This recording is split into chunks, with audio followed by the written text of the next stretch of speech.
Assalamualaikum warahmatullahi wabarakatuh. Perkenalkan, nama saya Detia Putrihana dengan NIM 2008639. Baiklah, pada video kali ini saya akan mempresentasikan hasil analisis horizontal saya yang berjudul Pengaruh Latihan Fartlek terhadap Daya Tahan Aerobik dan Daya Tahan Anaerobik Wasit Sepak Bola Kota Padang.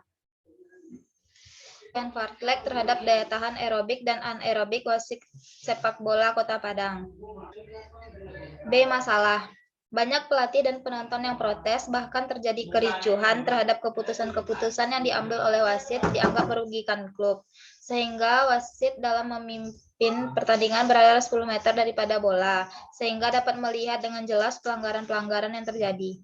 Kesalahan saat mengambil keputusan sering dilakukan wasit disebabkan oleh jauhnya seorang wasit daripada bola, sehingga dalam memimpin pertandingan tidak dapat melihat pelanggaran-pelanggaran dengan jelas, sehingga keputusan tidak tepat dengan peraturan-peraturan yang sesungguhnya, atau salah dalam mengambil keputusan. Maka dari itu, seorang wasit harus memiliki daya tahan dan kecepatan yang bagus dalam memimpin pertandingan sepak bola yang berlangsung selama 90 menit.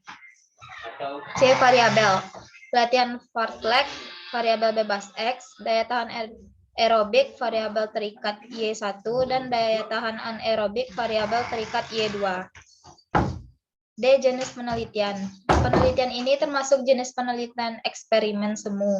Eksperimen semu adalah jenis penelitian di mana peneliti langsung memberikan perlakuan kepada sampel yang akan diteliti secara langsung, di mana tidak terjadi manipulasi dan kontrol terhadap variabel yang relevan.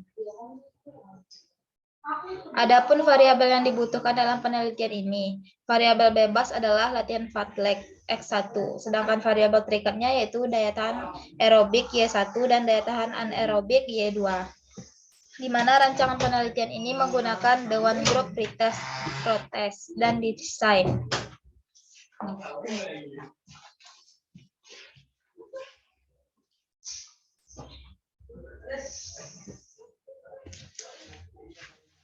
F. Populasi dan sampel. 1. Populasi. Populasi dalam penelitian ini adalah anggota wasit yang terdaftar dalam Pemcap Padang. 2. Sampel. Dengan memperhatikan keterbatasan waktu dan sumber daya dalam penelitian ini, tidak semua yang akan dijadikan sampel. Besar sampel yang akan diambil dalam penelitian ini adalah 20 orang. Selanjutnya, tempat penelitian. Penelitian ini dilakukan di trek Gor Haji Agus Salim, Kota Padang.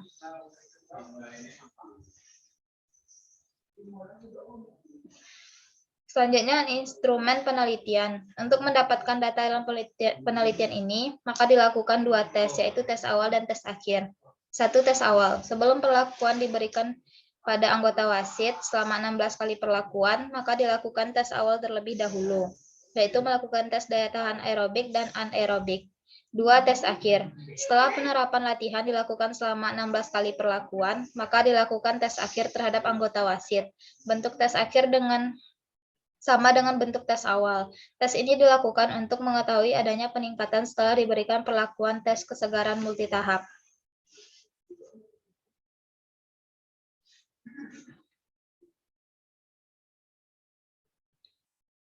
Di bawah ini merupakan langkah-langkah pelaksanaan tes VO2 max. Alat dan perlengkapan, lapangannya rata dan tidak licin berukuran minimal 20 kali 10 meter, kon, kapur, pita, meteran, stopwatch, pulpen, belangko isian,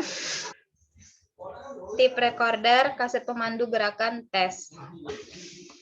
Pelaksanaan. Anak coba harus berlari bolak-balik dalam jarak 20 meter. Anak coba tes T berdiri di garis start jarak 20 meter setelah aba-aba dari kaset berbunyi.